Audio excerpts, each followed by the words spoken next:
Hi, everybody. This is Angelo Quinones and you reach Zion Ministries. Zion Ministries is designed to give you answers that come straight from God's holy and inspired word, the Bible. The Bible, dependable and accurate answers, by the way. Okay. Now, I was going to read actually verse 5, but verse 4 has something very, very wonderful as well.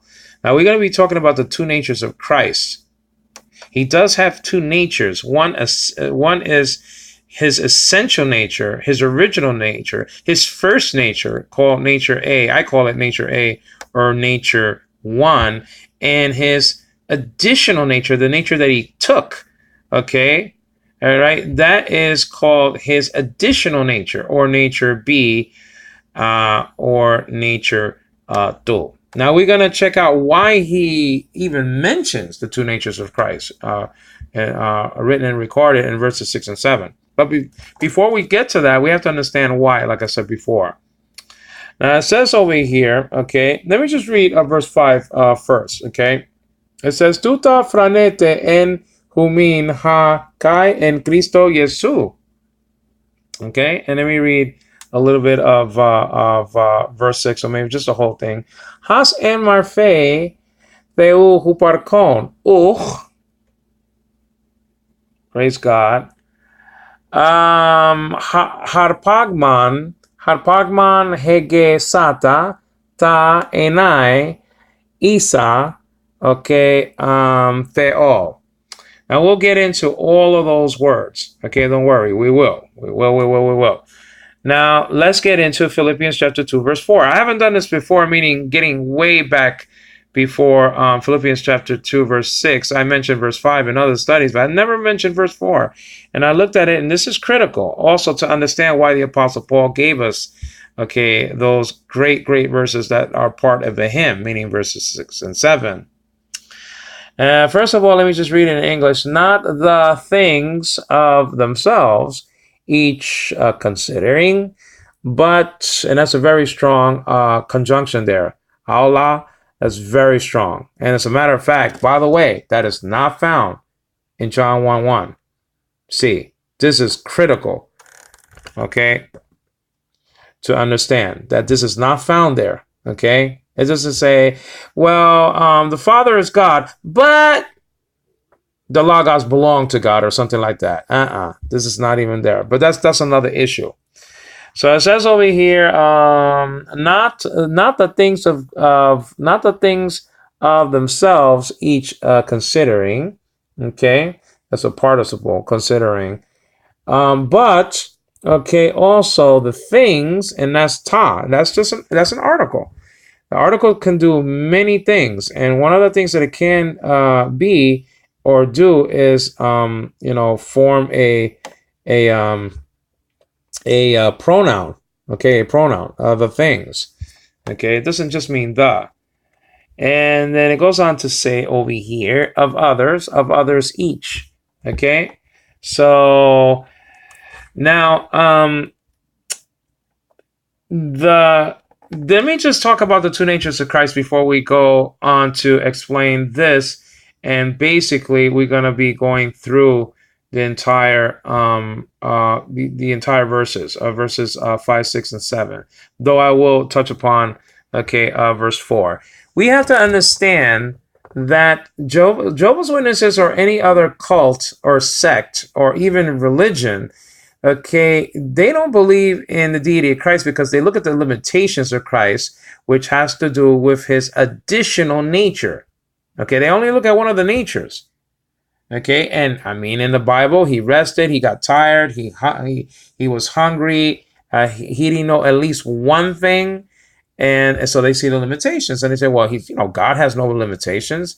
But this is the thing: Jesus has two natures now. Before the incarnation, John 1:1 says, "And arche in halagas kai halagas in prastantean kai theas in halagas," or in the Hebrew, V'reshit haya hadabar, v'hadabar haya im ha'elohim, v'elohim haya hadabar. That's John 1:1 in Hebrew. You can check out my lessons, stuff like that. Dabar, by the way, in Hebrew means word, D-A-B-A-R. So you don't see any limitations at all, even in the second verse. you don't see any limitations. In the third verse, you don't see any limitations of logos at all. It just simply says that he was, pointing out, pointing out, his subsistence. And then part 2 of the verse, meaning John 1:1, points out intercommunion or relationship, the intercommunion or relationship that he had with Theos, Theon there in the construction, Tom Theon. And then part 3 of the verse, as we know it as John 1:1c, has to do with with essence and nature. Okay, essence and nature. It doesn't have to do anything with limitation. Okay, at all whatsoever. Now, the reason why he wrote verses 6 and 7 is because there was some division in the church. Okay, people were not talking to each other. I mean, Iota and Syntyche. And that you see that in chapter 4 of this book. It wasn't really written to get people together. It was written to show people the doctrine of Christ, right? And incidentally, you guys are not behaving, so come together and have the same mind, in yourselves, which was also in Christ Jesus, who being in the form of God, and so on and so on and so on. But he gives verses 6 and 7 because of what happened in the church. And that people were not having the right mindset. And so that's why he writes all of these verses 4, 5, 6, and 7, and etc. and so on. You understand what I'm saying? Now, it says over here, now before we get to this, so you have to understand, and I call the two natures of Christ, I designate the natures like this. I don't blend the natures. I don't call Christ a theanthropic at all.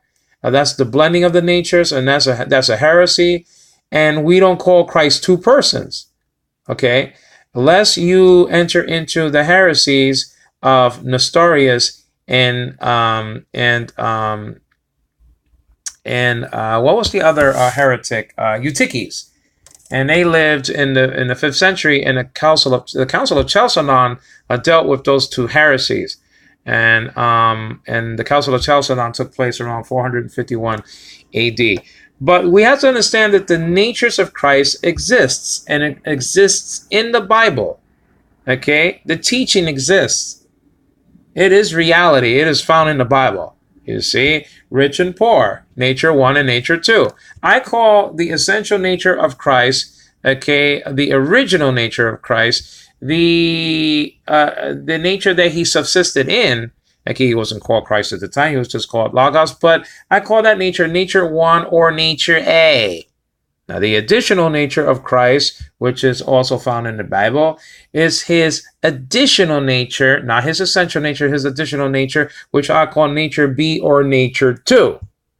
We have to understand he has two natures. Now, when Jehovah's Witnesses look at the second nature of Christ, or nature B, they say, well, that nature has limitations.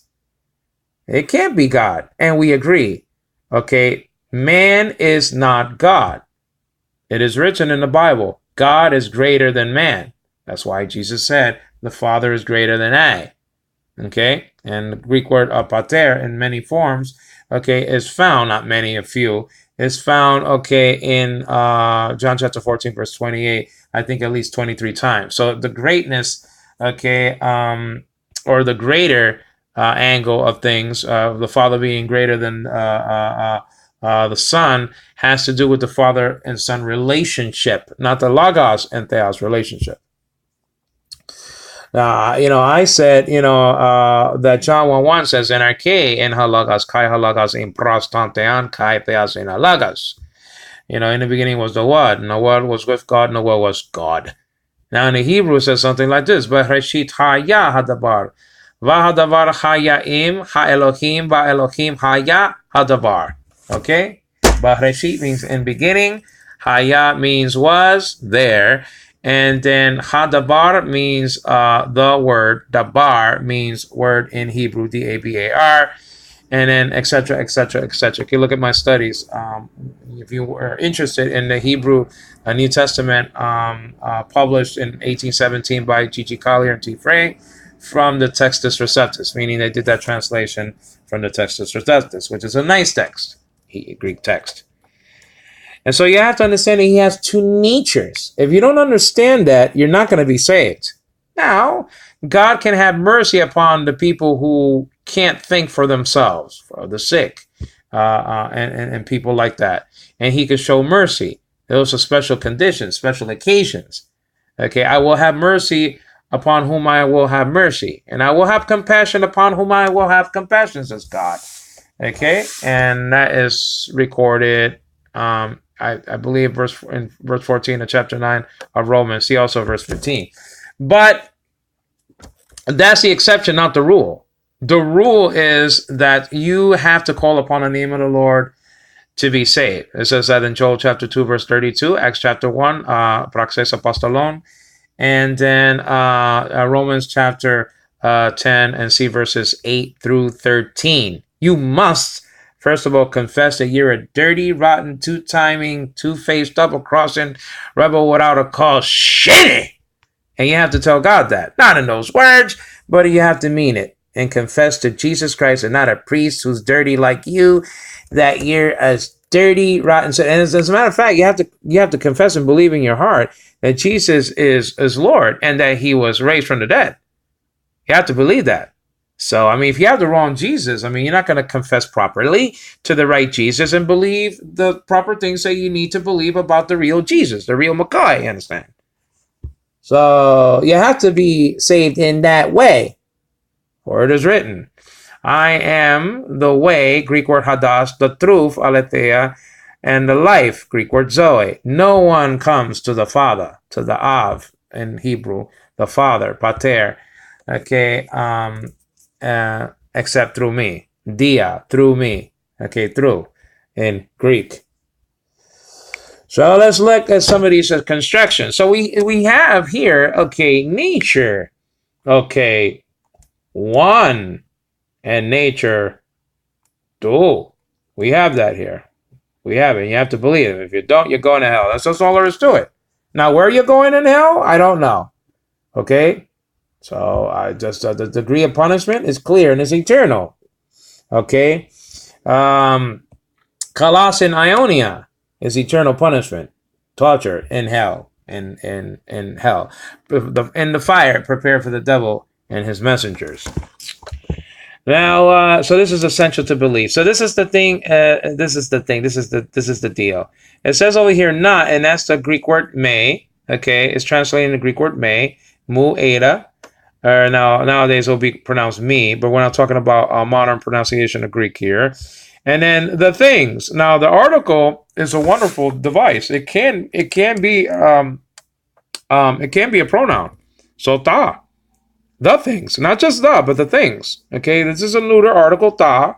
Okay, and that's just the deal. Now accusative is in the accusative neuter plural article. And the nominative plural article in the plural part of the paradigm is the same construction, as a matter of fact. Okay, so meta, and then of themselves is he auton. Okay, he auton. And so and that's spelled out epsilon with the rough breathing, so it's he, not e. And auton is spelled out alpha, upsilon, tau, omega, nu. Okay, omega with the circumflex. And then it says each, okay, hekastai, each, okay, each. And then considering, okay, and considering is skapuntes, okay, considering skapuntes. Okay, not, but Allah, okay, not the Allah of the the Muslims. This doesn't mean that. But it means, okay, but this, but that. Alpha, lambda, alpha. Okay, or ALLA is one of the BUT words in Greek. The other one can be also delta, epsilon, and stuff like that.